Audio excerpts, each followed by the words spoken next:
Assalamualaikum warahmatullahi wabarakatuh. Wabihi nasta'inu ala umurina alihi washabihi ajma'in. Pertama-tama saya ucapkan terima kasih kepada teman-teman sekalian yang telah hadir.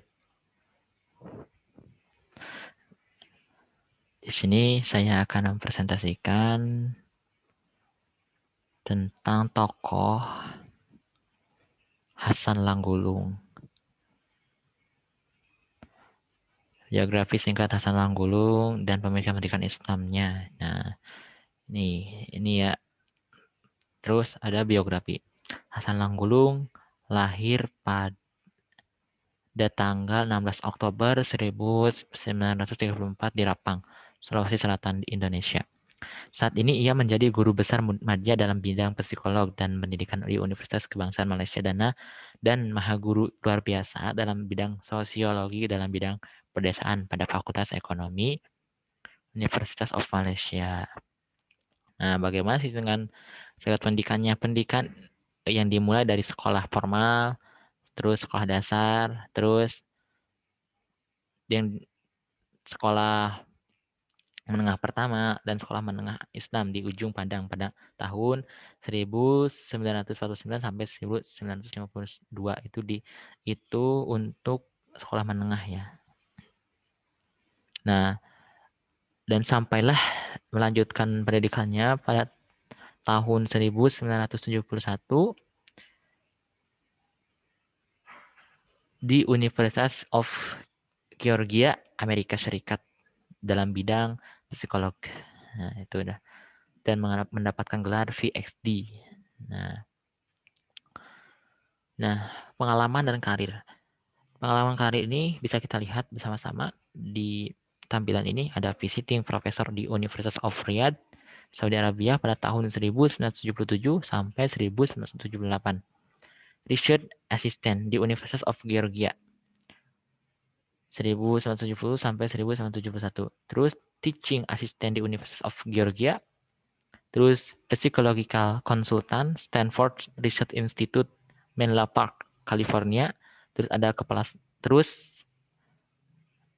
sekolah Indonesia di Kairo. Nah, terus pimpinan redaksi majalah jurnal pendidikan diterbitkan oleh Universitas Kebangsaan Malaysia. Terus ada juga anggota redaksi majalah Wiki of Phrase, The Phrase, gitu ya. Juga Journal for Special Education yang diterbitkan di ILI, Amerika Serikat. Terus ada anggota redaksi majalah jurnal Akademika, diterbitkan di Universitas Kebangsaan Malaysia dalam bidang Social Science. Terus apa sih karya-karya yang dihasilkan oleh Hasan Langgulung? Beberapa di antaranya ialah, karena saya sudah membagikan makalahnya ya, lebih kumpul lagi di makalah. Ini hanya sebagian saja yang saya santumkan di dalam tampilan PowerPoint ini. Yang pertama ada pendidikan Islam, suatu analisis sosiologi psikologikal, terbitan Pustaka Antara di Kuala Lumpur. Terus ada falsafah pendidikan Islam, terus beberapa pemikiran tentang pendidikan Islam, terbitan Al-Ma'arif di Bandung. Terus juga ada beberapa tunjuan tentang pendidikan Islam, terbitan Pustaka Antara Kuala Lumpur. Nah, yang kelima juga yang saya cantumkan di sini ada statistik dalam psikologi dan pendidikan, terbitan Pustaka Antara. Nah, pemikiran pendidikan Islam Hasan Langgulung ini memiliki tiga pendekatan. Yang pertama ada tiga pendekatan pendidikan.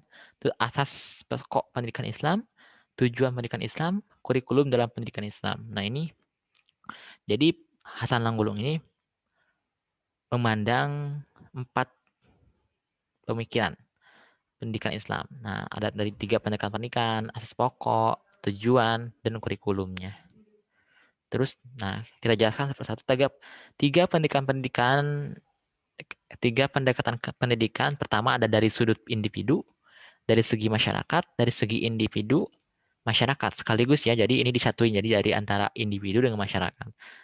Terus ada juga tujuan pendidikan Islam. Menurut Hasan Langgulung, itu yang satu adalah untuk pembinaan akhlak. Yang kedua, menyiapkan anak didik untuk hidup di dunia dan akhirat. Maksudnya, untuk menyiapkan anak didik itu supaya berakhlak yang mampu siap di dunia dan akhirat, gitu ya.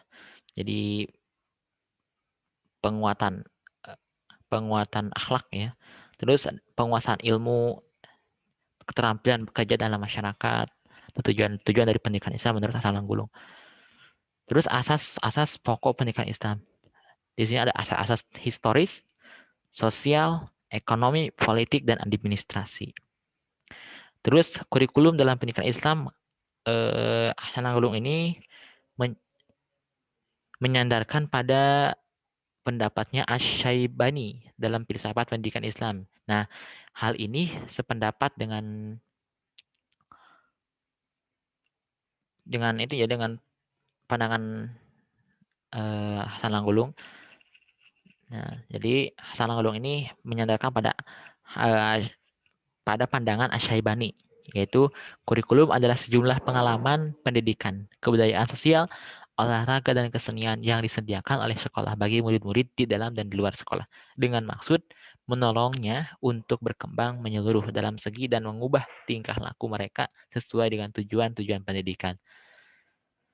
Nah, pada kesimpulannya, Hasan Langgulung secara garis besar pemikiran Hasan Langgulung ini berkaitan dengan permasalahan pendidikan dan psikologi.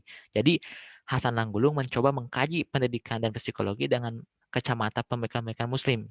Jadi dengan pemikiran-pemikiran Muslimnya ini, jadi Hasan Langgulung ini mencoba untuk menyikapi permasalahan-permasalahan, terus disibukkan dengan bagaimana pemikiran-pemikiran Islamnya, pemikiran Muslimnya gitu kan. Terus metodologi yang bertumpu pada Al-Quran dan Al-Hadis. Jadi sudah tentu ya, Islam itu bertumpu pada Al-Quran dan Hadis. Jadi Hasan Anggulung berpedoman pada Al-Quran dan Hadis. Itu ya. Nah, itu saja mungkin yang bisa saya sampaikan pada presentasi kali ini. Kurang lebih mohon maaf bila mana ada salah-salah kata dan juga ucapan yang kurang baik. Mohon dimaafkan. Wassalamualaikum warahmatullahi wabarakatuh.